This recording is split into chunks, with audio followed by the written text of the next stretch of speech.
ಇವತ್ತಿನ ಒಂದು ಏನು ಕಾನೂನು ಬಂದಿದೆ ರೈತರಿಗೆ ಕೊಡಬೇಕು ಅಂತ ಅವತ್ತೇ ಮಾಡಿದಂಥವರು, ಅದನ್ನ ವಾದ ಮಾಡಿದಂಥವರು, ವಿಧಾನಸಭೆಯಲ್ಲಿ ಧ್ವನಿ ಎತ್ತಂಥವ್ರು ಎಂ ಶ್ರೀನಿವಾಸ್. ಬಂಧುಗಳೇ, ಇವತ್ತು 82ನೇ ಹುಟ್ಟದ ಹಬ್ಬಕ್ಕೆ ತಾವೆಲ್ಲರ ಬಂದು ನನಗೆ ಅಭಿನಂದನೆ ಹೇಳಿದ್ದಕ್ಕೆ ತಮಗೆಲ್ಲರೂ ನಾನು ವಂದಿಸಿ ನಮಸ್ಕಾರ ಮಾಡ್ತೀನಿ. ತಮಗೆಲ್ಲರೂ ಇವತ್ತು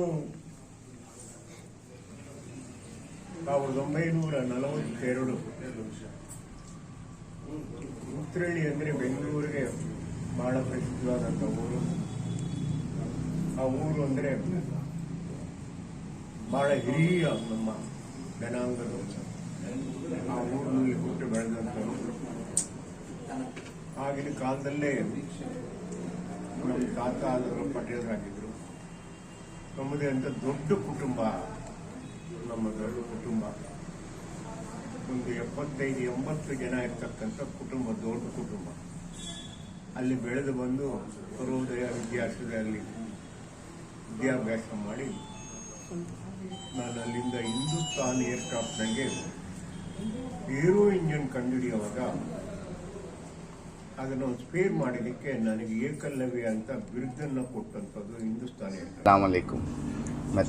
ಅದಾದ್ಮೇಲೆ ರಾಜಕೀಯದಲ್ಲಿ 2 ಸಲ ವಾಜಪೇಯಿ ಪ್ರಧಾನಮಂತ್ರಿ ಆದಾಗ ಅನೇಕ ಸಂದರ್ಭದಲ್ಲಿ ಒಂದು ಇಂದಿರಾ ಗಾಂಧಿ ಇದ್ದಾಗ ರಾಷ್ಟ್ರ ಪ್ರಶಸ್ತಿ ಕೊಟ್ಟು, ಒಂದು ವಾಜಪೇಯಿ ಅವರು ಪ್ರೈಮ್ ಮಿನಿಸ್ಟರ್ ಇದ್ದಾಗ ರಾಷ್ಟ್ರಪತಿ. ಇವೆರಡು ಒಂದು ನಮ್ಮ ಹಳ್ಳಿ ಗ್ರಾಮದಲ್ಲಿ ಆ ಕಾಲದಲ್ಲಿ ತಾರ್ ರಸ್ತೆ ಇಲ್ಲ, ಮಣ್ಣು ರಸ್ತೆ ಇಲ್ಲ, ಜಲ್ಲಿ ರಸ್ತೆ ಇಲ್ಲ. ಇಡೀ ಉತ್ರಳ್ಳಿ ವಿಧಾನಸಭಾ ಆಗಲಿ ಬೆಂಗಳೂರು ನಗರದಲ್ಲಿ ಕೊಳಾಯಿ ನೀರು ಇರಲಿಲ್ಲ. ಆವತ್ತು ನನ್ನ ಗುರುಗಳಾದಂಥ ರಾಮಕೃಷ್ಣ ಹೆಗ್ಡೆ ಅವರು ನಾನು ಹೇಳಿದ್ದಕ್ಕೆಲ್ಲ ಸೈನ್ ಹಾಕಿ 3 ವರ್ಷದಲ್ಲಿ ಬೋರ್ವೆಲು, ನೀರು, ರಸ್ತೆಯನ್ನು ಮಾಡುವಂಥ ಪ್ರಯತ್ನ ಮಾಡಿದೆ. ಅದಾದ ಮೇಲೆ ಶಾಲೆಗಳು ಬಹಳ ಛಿದ್ರವಾಗಿತ್ತು, ಕಾಂಪೌಂಡ್ ಇರಲಿಲ್ಲ, ಮಕ್ಕಳು ಓದೋದು ಕಷ್ಟ. ಅದನ್ನ ಒಂದು ಕಡೆಯಿಂದ ವಿದ್ಯಾಭ್ಯಾಸದ ಸ್ಕೂಲ್ ಕಾಲೇಜುಗಳನ್ನು ಕಟ್ಟಿ ರಾಜಕಾರಣದಲ್ಲಿ ಒಳ್ಳೆ ಶ್ರೀನಿವಾಸ್ ಅವರು ಒಳ್ಳೆ ಕೆಲಸ ಮಾಡೋದಂತ ಹೆಸರು ಮಾಡಿದೆ. ಇವತ್ತು ಅದು ನನ್ನ ಸರ್ವಿಸ್ ನಾನು ಮಾಡಿದ್ದೀನಿ. ಇವತ್ತು ನಮ್ಮ ಮಾಜಿ ಸಂಸದರು, ಮಾಜಿ ಶಾಸಕರು, 4 ಬಾರಿ ಶಾಸಕರಾಗಿ, ಸಂಸದರಾಗಿ, ಆಮೇಲೆ ಕಳೆದ 2018ರಲ್ಲಿ ನಮ್ಮ ಪದ್ಮನಾಭನಗರ ಅಭ್ಯರ್ಥಿಗಳಾದಂತಹ ಹಿರಿಯ ರಾಜಕಾರಣಿ, ಎಷ್ಟೋ ಈಗ ಉತ್ರಳ್ಳಿ ಕ್ಷೇತ್ರಕ್ಕೆ ಶಾಸಕರಾಗಿದ್ದಂಥವರು, ಅವರ ಒಂದು 81 ತುಂಬಿ 82ಕ್ಕೆ ಇವತ್ತು ಅವರು ಹೆಜ್ಜೆ ಇಡ್ತಾ ಇದ್ದಾರೆ. ಇಂಥ ಒಬ್ಬ ಹಿರಿಯ ರಾಜಕಾರಣಿಯ ಹುಟ್ಟುಹಬ್ಬವನ್ನು ನಾವು ಆಚರಿಸ್ತಾ ಇದ್ದೀವಿ. ಇದೇ ಅಲ್ಲದೆ ಇವತ್ತು ಶಾಲೆಯಲ್ಲಿ ಪಂದ್ಯಾವಳಿಗಳು, ಬೇರೆ ಬೇರೆ ಕಡೆ ಎಲ್ಲ ಹುಟ್ಟುಹಬ್ಬ, ಆಶ್ರಮದಲ್ಲಿ ಎಲ್ಲ ಹುಟ್ಟುಹಬ್ಬ ನಡೀತಾ ಇದೆ. ಇಲ್ಲಿ ಮನೆಯಲ್ಲಿ ನಾವು ಸಾಂಪ್ರದಾಯಿಕವಾಗಿ ಪ್ರತಿ ವರ್ಷ ಮಾಡಿದಂತೆ ಇವತ್ತು ಕೇಕ್ ಕತ್ತರಿಸಿ ಹುಟ್ಟುಹಬ್ಬವನ್ನು ಆಚರಣೆ ಮಾಡಿದ್ದೀವಿ. ಉತ್ರಳ್ಳಿ ಶ್ರೀನಿವಾಸ್ ಅಂದರೆ ಇವತ್ತೇನು ನಾವು ಯಾರಿಗೂ ಏನು ಹೇಳ್ಕೊಡ್ಬೇಕಾಗಿಲ್ಲ. ಮೊದಲೇ ಇವರು ಬಹಳಷ್ಟು ಪ್ರಖ್ಯಾತಿ ಪಡೆದಂಥವ್ರು ಉತ್ರಳ್ಳಿ ಶ್ರೀನಿವಾಸ್ ಅಂತ ಹೇಳಿದ್ರೆ. ಅವತ್ತು ಇವತ್ತು ಉತ್ರಳ್ಳಿ ಭಾಗ ಏನಿದೆ, ಉತ್ರಳ್ಳಿ ಭಾಗ ಇವತ್ತು 7-8 ಕಾನ್ಸ್ಟಿಟ್ಯೂನ್ಸಿಗಳಾಗಿತ್ತು, 8 ಕಾನ್ಸ್ಟಿಟ್ಯೂನ್ಸಿಗಳಾಗಿತ್ತು ಅವಾಗ.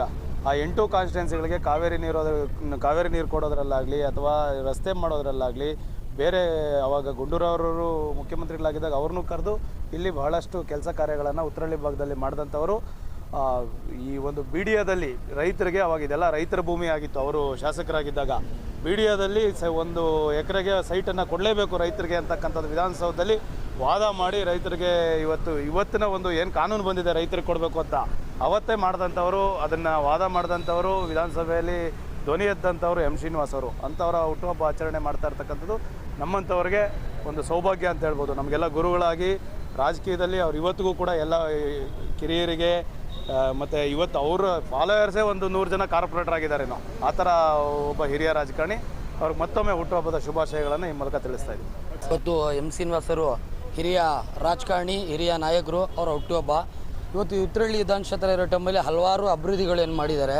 ಇವತ್ತೇನು ಇಲ್ಲಿ ಕಾರ್ಪೊರೇಟರ್ಗಳಿದ್ದಾರೆ, ಶಾಸಕರಿದ್ದಾರೆ, ಅವರ ಕೆಳಗಡೆ ಶಿಷ್ಯರೊಂದಾಗಿ ಬೆಳೆದಿರೋದು. ಅವ್ರಿಗೆ ದೇವರು ಆಯ್ಸ್ಕೊಳ್ಳಿ, ಶಕ್ತಿ ಕೊಳ್ಳಿ, ಇನ್ನೂ ಮುಂದಕ್ಕೆ ಅವರು ರಾಜಕೀಯದಲ್ಲಿ ಇರಲಿ ಅಂದು ನಮ್ಮ ಗುರುಗಳಾದಂಥ ಎಂ ಶ್ರೀನಿವಾಸ್ ಅವರಿಗೆ ಹುಟ್ಟುಹಬ್ಬದ ಶುಭಾಶಯಗಳು. ಮತ್ತು ನಮ್ಮ ಪದ್ಮನಾಭ ಕ್ಷೇತ್ರದ MLA ಆಗಿ, MP ಆಗಿ ಎಲ್ಲ ಆಗಿದ್ದವರು ಫುಲ್ಲು ಆವಾಗ ಅವರಿದ್ದಾಗ ಫುಲ್ ಕೆಲಸಗಳು ಚೆನ್ನಾಗಿ ನಡೀತಾ ಇತ್ತು. ಈಗ ಅವರಿಗೆ ಹುಟ್ಟುಹಬ್ಬದ ಶುಭಾಶಯಗಳು ಹೇಳ್ತಾ ಅವರಿಂದ ಆಯುಸ್ಸು ಆರೋಗ್ಯ ಐಶ್ವರ್ಯ ಕೊಟ್ಟು 106 ವರ್ಷ ಕಾಪಾಡಲಿ ಅಂತ ದೇವ್ರನ್ನ ಆಚೆ